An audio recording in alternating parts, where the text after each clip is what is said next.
Okay, we're now going to prove Proposition 1. In Proposition 1, along the way here, we're going to find out how many that we must have for the minimal number of points, lines, and planes. And, of course, we know we start with at least 4 points by our first proposition, our first postulate.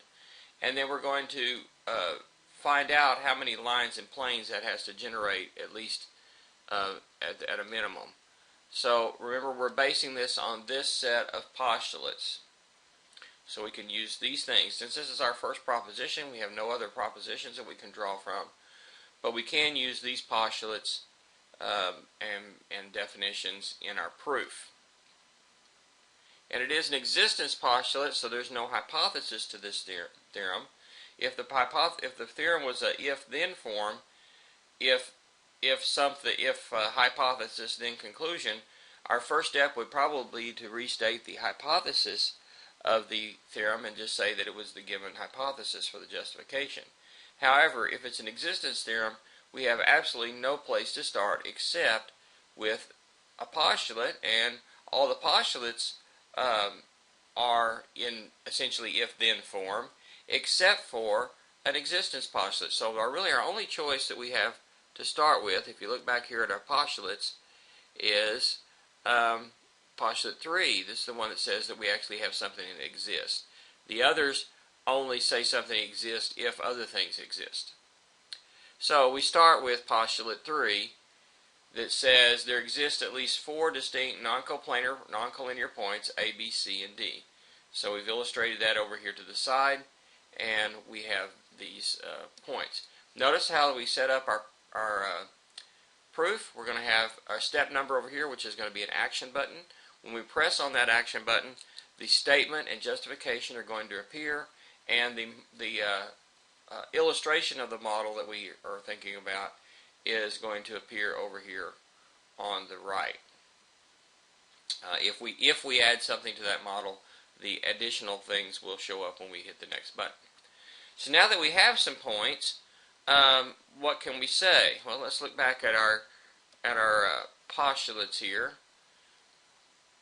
Okay, the first two basically just say we can use some set theory.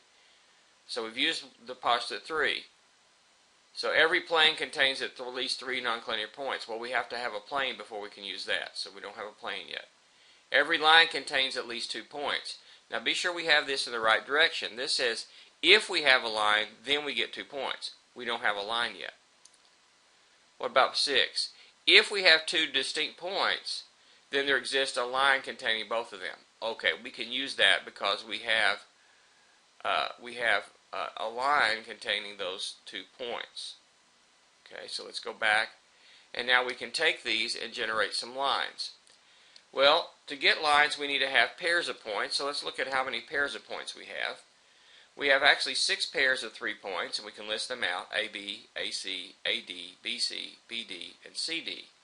So that's 6 pairs of points, and that's just a matter of just taking our points from step 1, statement 1, and listing them and counting. But now that we have those pairs of points from statement 2, now we can apply postulate 6. Given any 2 distinct points, there exists exactly 1 line that contains both of them. So for each of these pairs of points, there exists a unique line containing 2 points. Now I've indicated that here with some what look like Euclidean line segments. I made this one in the back dotted to show that it's we don't want to think of this as being necessarily a Euclidean line segment. Right now it only contains those 2 points, but it might contain more. In fact, in Euclidean geometry, it would contain infinitely many, and not only would it be like a line segment, it would be a Euclidean line that would go on forever. But that's not the only possibility.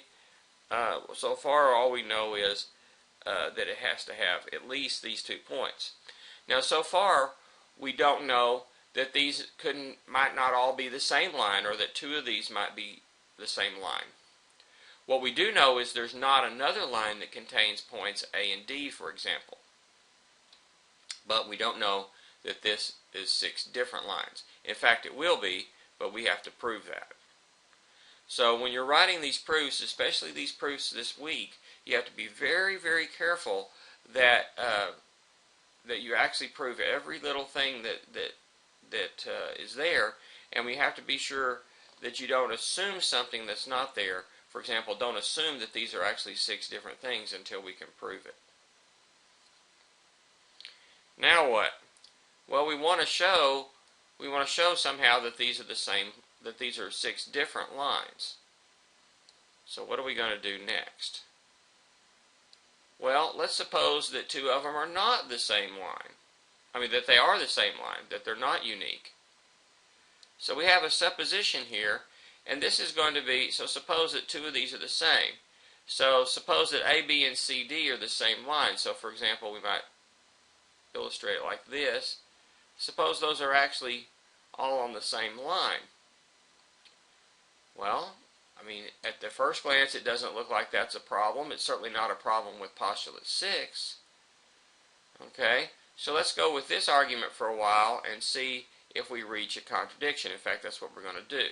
Now, you can't just assume something without proof, and that's basically what we've done here in this line. You can only do that if we're doing a proof by contradiction. So we're going to go with this supposition that 2 of these are identical, and then from this, we're going to see if we get a contradiction. Okay? Now, if we had assumed that, for example, AB and CD were the same, like this, now we reach an immediate contradiction because now they're all on the same line, and that violates statement 1 or postulate 3 that says that there's a set that's not collinear. Well, postulate 3 says there's 4 points that are not all collinear and nor coplanar, but statement 1 says specifically the points we've named A, B, and C, and D have this property. Now, that's not to say that there might not be 4 points all on the same line, just not these 4 points. So that's definitely not happening. So we can eliminate that possibility right away. Okay, so if you take any 2 of these that basically involve all 4 points, then we know we got a contradiction there. So let's take 2 of them that obviously have 1 point in common, like AD and AC, and assume they're the same. Now, that's not so obvious that that's a contradiction, and like I said, it doesn't really contradict postulate 6, nor any statements that we have so far. We still have points A, B, C, and D are non-collinear, and probably going to be non-coplanar as well. Now, it doesn't really matter which one of these that we pick. So we could have picked, we could have said point C is on AD and C were the same line, on the same line, or D, B, and C were the same line, or like that. We could have picked any 3 of these, or maybe A, B, and D. It doesn't really matter which one we do. So that's when I say without loss of generality, we're just going to pick one. Because if we reach a contradiction on one, then we would reach the same contradiction on the other one because it's just labeling. Okay, so again, this is a statement that's going to be false. Now, when you argue from a false statement, proof by contradiction, you may make a lot of statements that are actually false along the way. In fact, you probably will. But eventually reach something that is obviously false, that you claim is true but must be false too. So that's a contradiction, and so that can't happen. And so then you work your way back, and statement 4 will be the only one that we didn't justify. So it's going to be the one that must be the false statement. And so that will tell us that in fact these are 6 distinct lines. Okay, so that's a proof by contradiction. But that's used a lot, especially in the beginning here. So if A, B, and C, D are the same, that means they're collinear. That's just the definition. And then means D is not collinear. I'm sorry, A, B, and C. I didn't write that. I didn't do that right. Let's see. A, B, and C.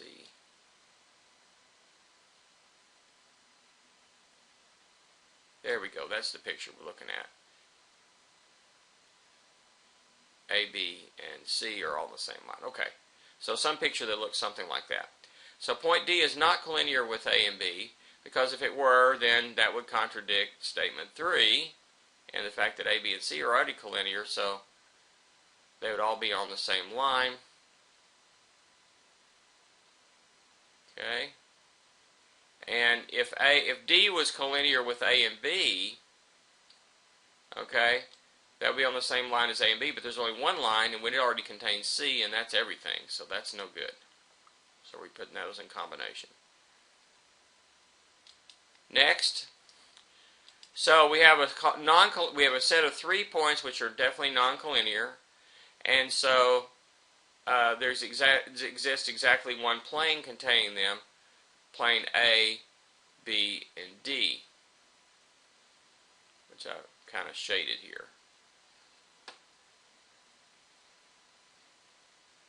Now that uses postulate statement 6 that says that we have non-collinear points A, B, and D, and postulate 7 that says given if we have 3 distinct non-collinear points, then there exists exactly one plane containing them. Notice to use postulate 7, it's essentially an if-then conditional statement, even though it wasn't written that way. And so the hypothesis of that must be established earlier, which it was in statement 6. So the reason must reference both statement 6 and postulate 7.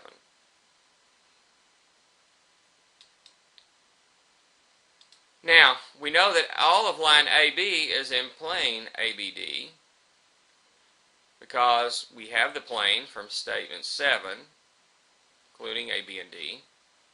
And if A and B are in the plane, then the entire line is in the plane. That's what postulate 8 says.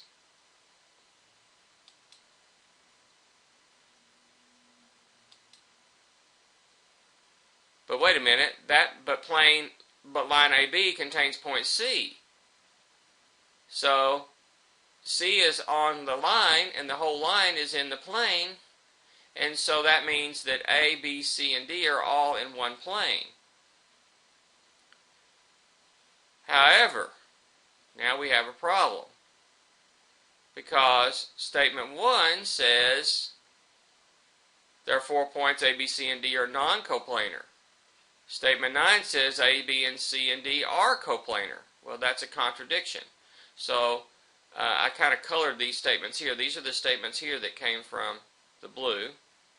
So if we're going to go further, we're not going to use these as reasons, because they came from this blue statement, which was our supposition that must be false. So we've reached a contradiction, so our supposition in 4 must be false. This is what we're saying here. And so our conclusion is that each of the 6 lines, AB, AC, AD, BC, BD, and CD, is unique. So that's actually at least 6 distinct lines, and no 3 of the 4 points of A, B, C, and D are collinear.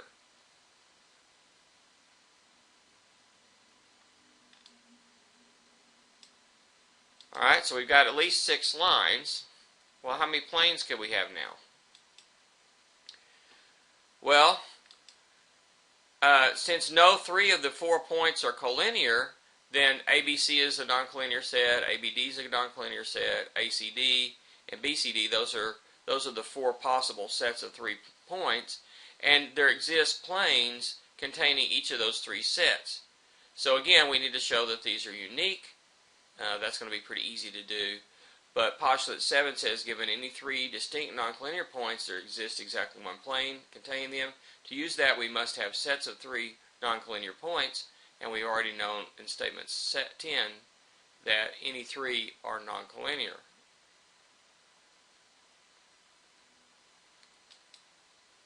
So suppose that they're not distinct. We're going to get a contradiction right away. Then A, B, and C, and D are coplanar, but that's the definition of coplanar, but that contradicts statement 1. So in fact, they are distinct. So what have we proved? We proved that there are 6 distinct lines and 4 distinct planes at a minimum, putting together earlier steps number 10 and number 14. And of course, in statement 1, there are at least 4 points. So we can finish this up. There exist at least 4 distinct points, 6 distinct lines, and 4 distinct planes. Does that mean that that's all there is? No, it does not mean that that's all there is, but it does say that that's a possibility with these. And in fact, if you look at this model that we have right here is actually a model. Well, it's an illustration of a model. The model is the actual list of points, lines, and planes. So we'll go over that in a minute. So let's look at this and let's notice some characteristics of the proof. Okay? Some of these things, this is an example of a proof that I want you to kind of use as a model for doing your proofs. And the fact that we have statements here in a column. We have reasons provided for each one. Notice that the reasons reference which earlier statement along with which postulate we're using. Also notice that we have action buttons that are going to show those along with our illustration out to the side. And so we can do this in Sketchpad this way very nicely. So notice a legitimate justification was given for every step. We only use previous steps, postulates, definitions, rules of logic, and in the case of later propositions, we can use previously proved propositions. So now that we've proved proposition 1, we can use proposition 1 to prove proposition 2. We can use 1 and 2 to help prove 3, and so forth. The propositions that we're going to use, the main master list of propositions for neutral geometry that we're going to be giving are ordered very carefully so that you can use earlier propositions in later proofs, but not the other way around. In this, if you'll notice, every step, if you'll look over here, every statement was used later. There's statement 1 was used, statement 2, statement 3, statement 4. Here's 5, statement 6, statement 7, statement 7 and 8. Statement 9 is used there, statement 10 is used there. Okay, statement 11 should be used. Actually, this one actually is using statements 11 too.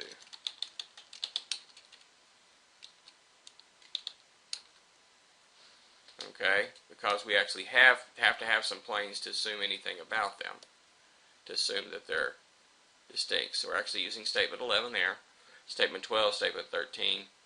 This one uses 10 and 14. So the only step that's not used later is, of course, the last one, statement 15. So every statement is used. You should be able to look back like I just did, and every one should be used. What probably happens if you didn't list one is like I did. There was a place where I was really using one that I didn't realize it when I was writing it down, or I just forgot to write it down. And so you need to be able to write down that statement somewhere over here. If you really can't write it down somewhere, you probably should be able to delete that statement, and it doesn't affect the flow of the proof because it's something that might be true, but it's not something you need. But more than likely, it's just a matter of documentation. Okay. Each line we're going to try to only use one thing at a time, so we're going to try to mainly just use one proposition or one postulate in a step, or one definition. In this particular one, we used, oops, give me a second here.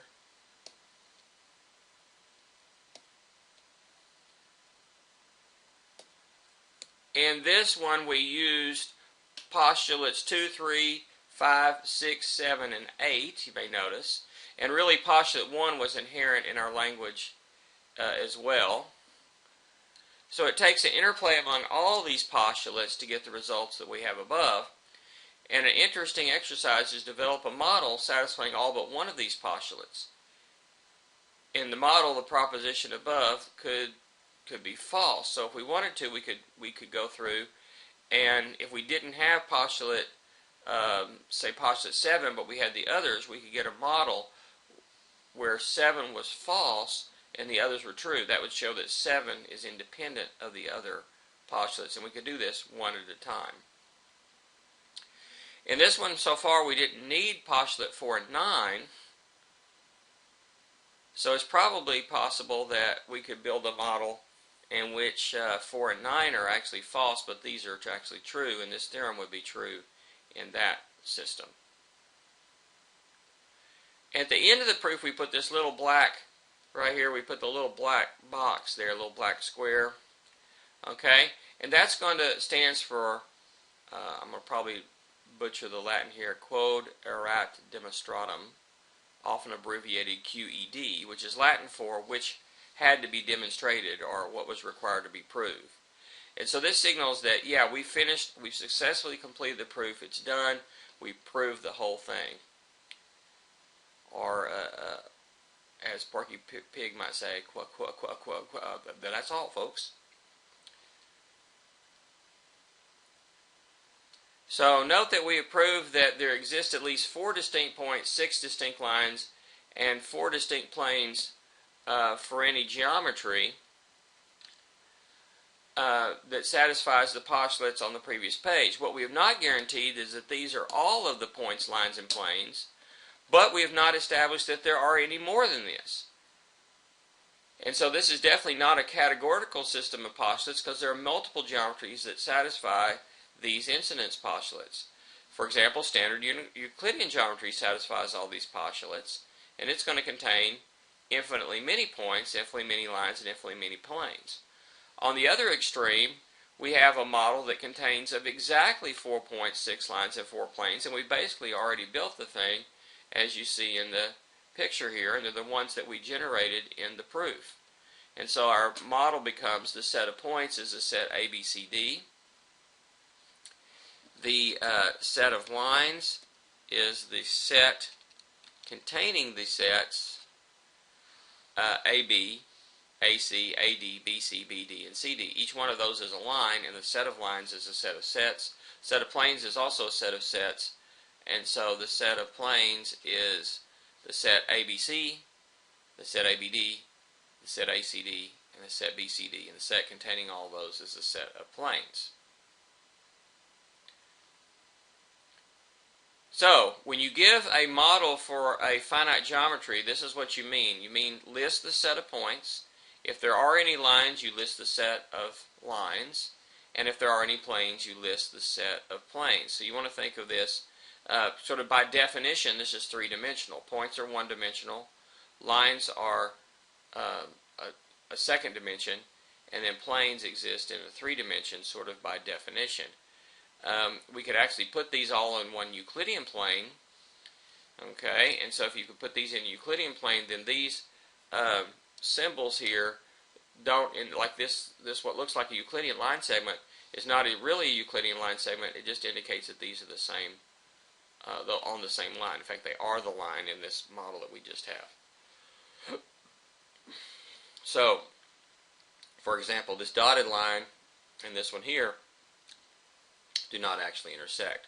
But one way we can think of this in three-dimensional space, in Euclidean space, and be kind of consistent with our ideas from Euclidean geometry, is to think of this in 3 dimensions and think of this as like a pyramid.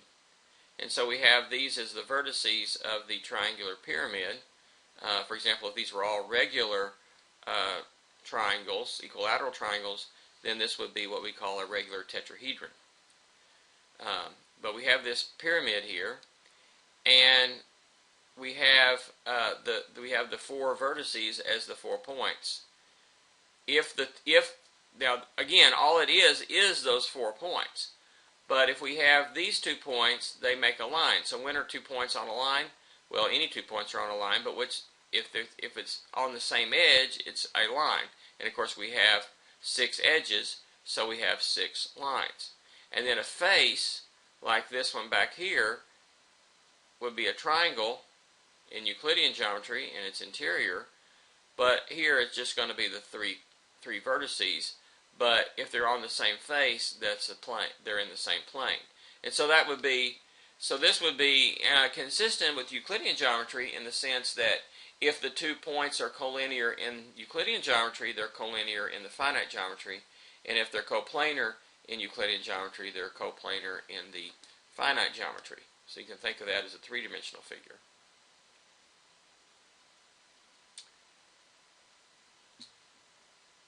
Okay, so there is a proof, an illustration of this proposition 1. And you can use that as a model for how to go about proving some of the additional postulates or propositions.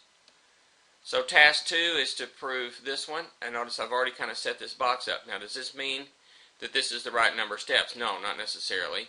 I've just saved you a little time by making the little symbol for you at the end, making a box. Now, you can drag this corner and make the box whatever size you want. You may need to add some spaces in here to line these up so that they land in the right boxes. You put your things in here, you can move these lines up. Now, if you need to add more lines, let me just show you. Well, of course, you can delete a line just by clicking on one of these and hit delete. But you can add more lines by adding a couple points where you want them. Highlight the points and the lines. Construct a perpendicular line. Then take your line segment tool and go from here to here, here to here. And of course, then all we're doing here is just taking these and hiding, which the shortcut is Control H for hide.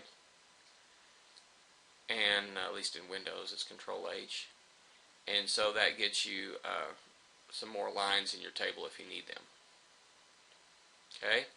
So you'll need to build this up. So task 2, 3, 4, and 5 are to prove propositions 2, 3, 4, and 5. Task 1 is real short, just some short answer questions from something that we're going to do actually probably in the next video, or one of the videos on introducing geometries. And then the latter ones, task 6 through the end, have to do with some finite geometries.